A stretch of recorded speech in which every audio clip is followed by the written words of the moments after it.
developed among industries in the world, but that's quickly changing. This is the way also for us to attract new entrants into the construction industry.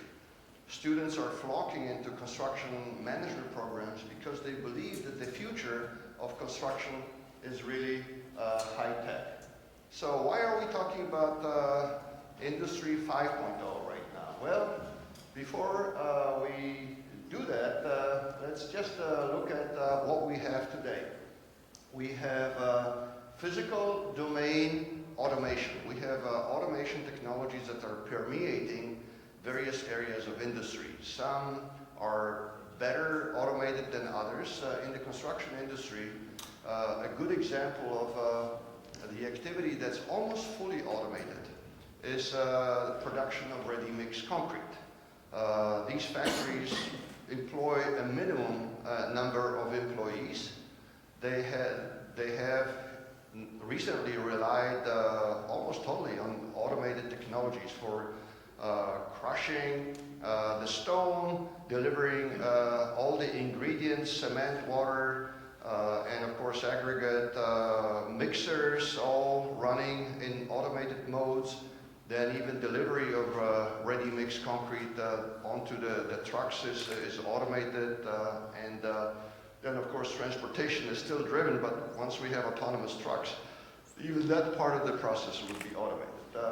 But other applications of automation in construction have been largely lagging, and of course building information modeling has done a great job integrating design and construction activities, and there's a lot of applications that many of you are familiar with. So that's part of the Industry 4.0 as well as a Construction 4.0 paradigm.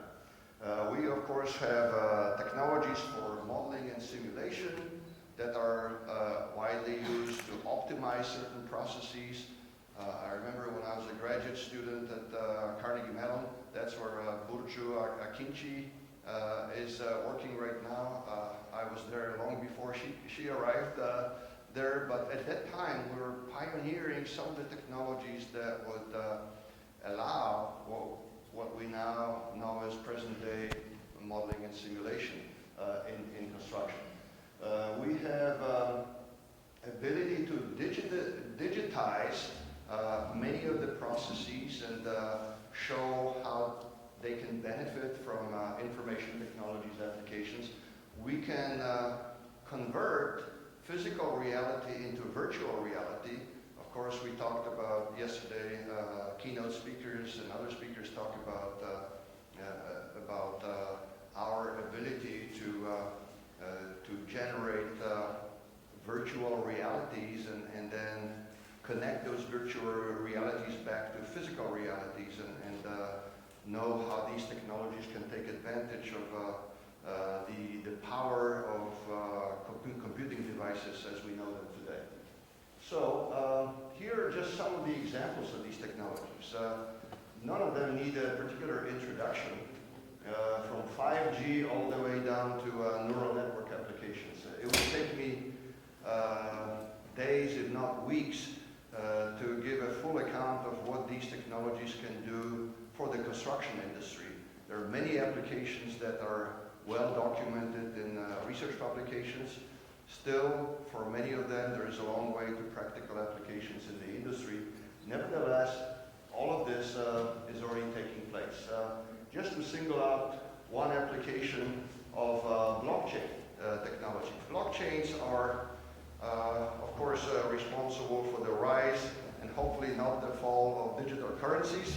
That's how this technology found its maybe most pervasive applications today. But what's on the horizon is the application of the so-called smart contracts, or the execution of certain provisions in the contract, and generation of payments is supposed to happen automatically after confirmation of certain transactional conditions being met. Of course, it is meeting with a lot of resistance from the legal profession. They don't know how to handle disputes that involve smart contracts at this point in time. Nevertheless, we can observe that the legal profession is always several steps behind the development of technologies. They're always in a reactive rather than proactive mode when it comes to dealing with these technologies. We have a great deal of activity in human-computer interaction. There is a lot of applications of collaborative devices in various areas of industries, and gradually these devices are making their way into the construction industry. Off-site construction, of course, has been around for decades now, but there is quite a bit of activity. Someone mentioned yesterday the application of 3D printing in construction.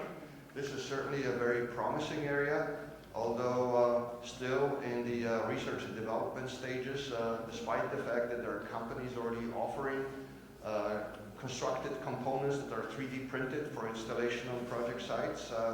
Nevertheless, about 80% of the research funding in 3D printing in construction goes into materials technology, into the design of the right ingredients and the right proportions of mixes of cementitious materials to be able to install them without any major mishaps directly on the project site. Cloud computing applications are becoming very popular for a variety of reasons, handling large amounts of data. Data science applications are happening in a variety of ways in applications in construction. Supply chain management issues are of course critical now in this day and age when we have major supply chain interruptions in various branches of industry, electronics in particular, that affects car manufacturing industry in a big way.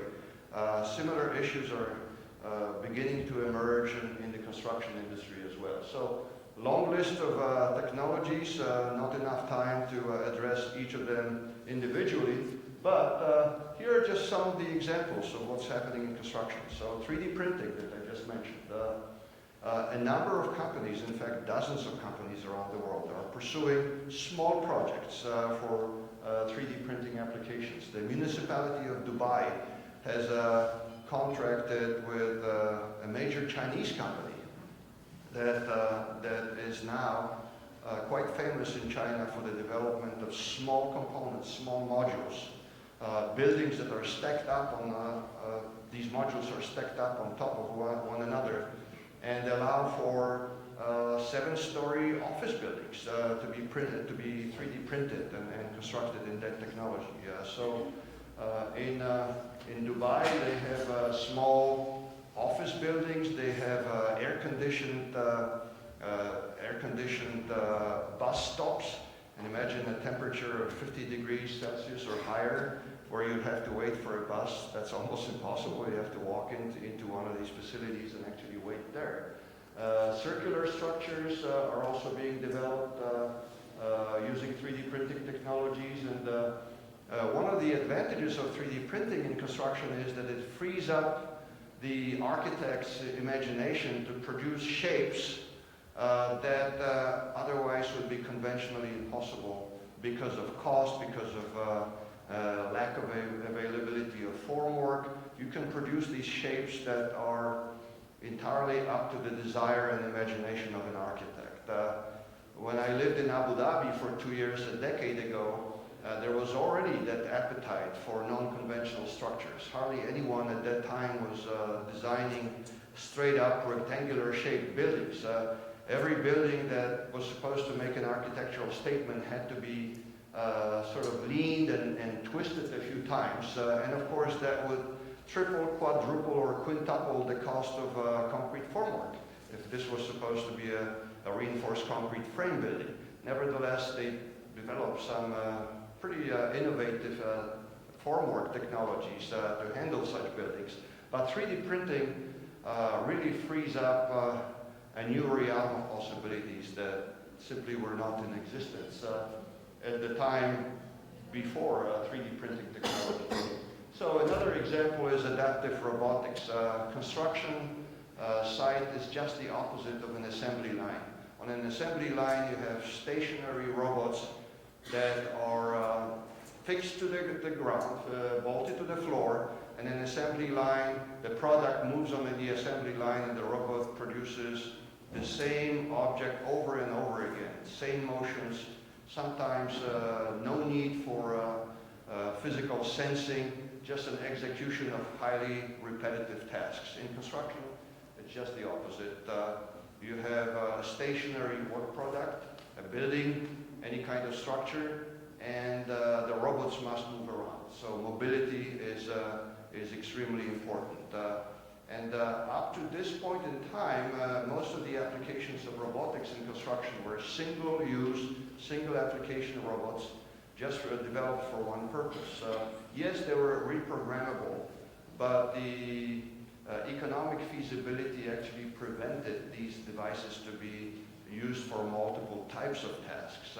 This is changing now, but the field of adaptive robotics, and especially collaborative robots working in unison on the same construction site, is only beginning to emerge now at this point. I mentioned blockchain technologies. Besides smart contracts, there are many other possible applications to handle large amounts of data, process that data, and generate information out of applications that involve blockchain technology. So again, lots of papers published in automation, construction, and other journals on applications of blockchain technology in construction. I'd encourage those of you who are interested to look them up and then perhaps develop some ideas for yourself as to how these future applications can be pursued. Also yesterday there was quite a bit of